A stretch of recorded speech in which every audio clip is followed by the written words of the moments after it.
அப்படி யார் நன்மை முந்திக்கிறான்னு சொன்னா நிச்சயமாக எவர்கள் தம் இறைவனிடம் அஞ்சுவலாக இருக்கிறார்களோ அவர்களும், இன்னும் எவர்கள் தம் இறைவனுடைய அத்தாட்சியின் மீது நம்பிக்கை உள்ளார்களோ அவர்களும், இன்னும் எவர்கள் தம் இறைவனுக்கு இணையாக்காக இருக்கிறார்களோ அவர்களும், இன்னும் எவர்கள் தம் இறைவனிடம் தாங்கள் மீள வேண்டும் என்று அஞ்சும் நெஞ்சத்தினாய் இயன்று மட்டும் கொடுத்து வருகிறார்களோ அவர்களும், இவர்கள்தான் நன்மையின் பக்கம் விரைகின்றனர்.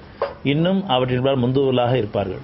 அப்ப நன்மை முந்துக்கணும் யாருன்னு சொன்னா யார் இறைவனுக்கு அஞ்சுறாங்களோ அவங்களும், இனி எவர்கள் இறைவனுடைய அத்தாட்சியை நம்பிக்கை கொண்டு, நம்ம குடும்ப அத்தாட்சி இறைவனுக்கு வந்துதான் நம்பிக்கை கொண்டு உள்ளத்திருக்காங்களோ அவங்களும், இன்னும் தம் இறைவனுக்கு இணையாக்காக இருக்கிற படைச்சவனுக்கு படைக்கப்பட்ட எந்த ஒன்றும் இணையாகாமல் இருக்காங்களோ அவங்களும், இன்னும் எவர்கள் தம் இறைவன் தாங்கள் மீள வேண்டும் வேண்டியவர்கள் என்று அஞ்சும் நஞ்சத்தினராய் இயன்று மட்டும் இவனுடைய பொறுத்து கொடுத்து வருகிறார்கள் அவர்களும், இவர்கள்தான் நன்மைகள் பக்கம் விரைகின்றனர். இன்னும் அவர்கள் முந்துவலாக இருப்பார்கள். இது என்னுடைய வாக்கா இருக்கு. இது நம்ம வாழ்க்கை அமையும். நம்ம என்ன விளங்கிட்டோமோ அது வாழ்க்கை அமைக்கிறதுக்கு அவன் போதுமானது. அதனால் நம்ம இதனால் வரைக்கும் நம்ம வர மீறி உணர்ச்சிகளில் வசப்பட்டு வீணான எண்ணங்களும் வீணான பேச்சுகளையும் வீணான செயல் செஞ்சிருந்தாலும் அதுக்கு நம்முடைய பாவ மன்னிப்பு இரண்டு கேட்க நம்ம இருக்கிறோம்.